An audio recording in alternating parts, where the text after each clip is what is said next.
I'm Ed Cook. I'm the CEO and co-founder of Memrise.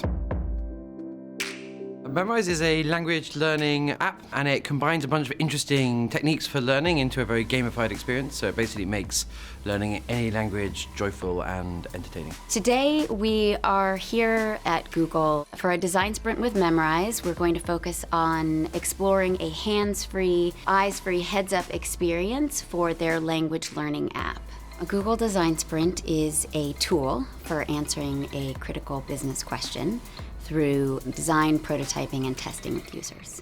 The benefit here is time saving. You don't have to go down a path, spend 6 weeks, 2 months of development time on something that isn't going to be valuable. It also increases the viability of the concepts because you're bringing together cross-functional teams. I think a dream result would be if we invented a new learning mode which could really take our learners away from the screen and give ourselves some new ideas for how to get people listening to foreign language and spending more time in the app. On the first day, we start by building shared knowledge. Then we brainstorm. We do how might we post-it sharing and affinity mapping, and a solution sketch that really articulates some great ideas for the new experience. We are using our imagination for something that doesn't exist yet and trying to find a solution to that, and obviously a product feature that users will love. How can we imagine the user using Memrise? Most of them use them in bed, so it could be like a lullaby. And over the course of the day, we collected like hundreds of these how might we's, which are kind of part questions, part ideas for features. We were able to categorize them and look at the different areas of the experience which we're going to want to design around. We try to generate 8 ideas in 8 minutes, and this time pressure really helps people to get beyond their first idea and push themselves towards more innovative and interesting concepts. It was quite astonishing how many ideas people had produced. In fact, one member of the team, Matilda, had a list of ideas so long that it would take a group of 500 skilled engineers a decade to implement them all.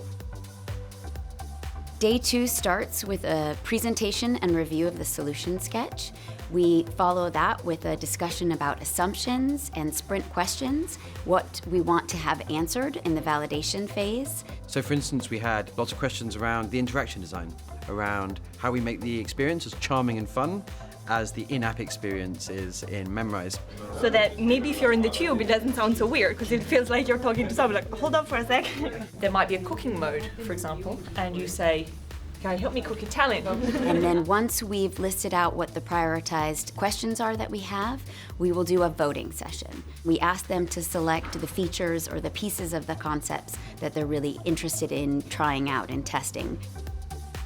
That's usually followed by a discussion of what will be included in the prototype and a storyboard for the user testing. For this team, we are doing voice control, which is really exciting. Now plug in your headphones and tap on the chat icon. Meet Memborta to start the conversation. On day 3, the prototyping gets wrapped up. The user interview scripts get written, and we prepare to put these prototypes in front of the users. Welcome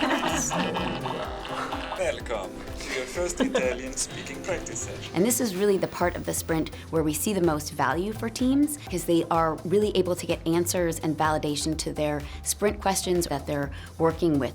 We record and capture all of the content from the user interviews, and they're often quite useful later on for helping to articulate why design decisions are made or why development decisions are made.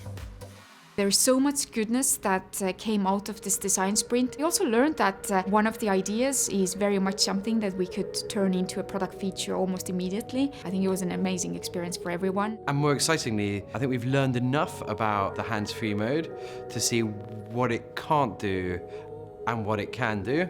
I just really can't wait to see the impact of this adventure, not only on our ideas, but also on our communication and just the general kind of energy of the team. It's rather like Meister Eckhart's approach to spirituality, where most kind of spiritual gurus talk about a long, winding, painful path to the top of the mountain. He had this approach, was basically to stick your head down and to run as fast as you could and try and reach spiritual enlightenment the fast way. And I think it's similar with the Google Design Sprint, is you just kind of go for it.